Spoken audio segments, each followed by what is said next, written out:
ជារឿងដ៏អស្ចារ្យតែជីវ៉ា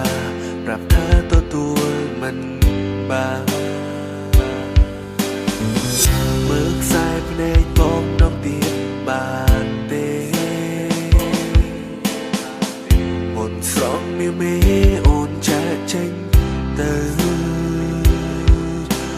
ពេលដំបងសោកសៅដំបើកពេញក្នុងដើមទ្រូងព្រោះនួនល្អកថារូបបងមិនល្អមិនមែនរឿងលើកថោ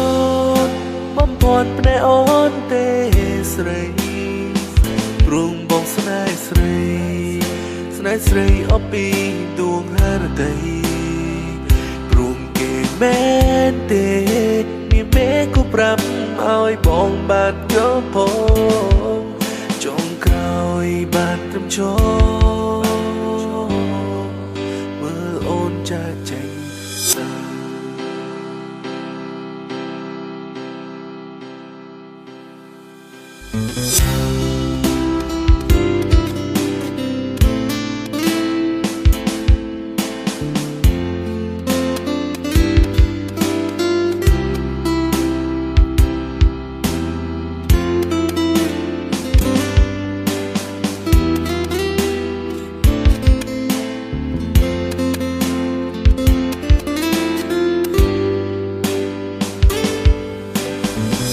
មើលខ្សែភ្នែកបងដងទៀតបានទេ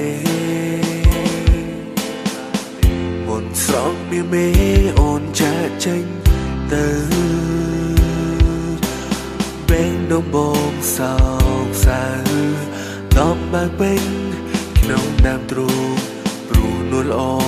កថារូបបងមិនល្អមិនមែនរឿងលើកខោតបំពន់ភ្នែកអូនទេ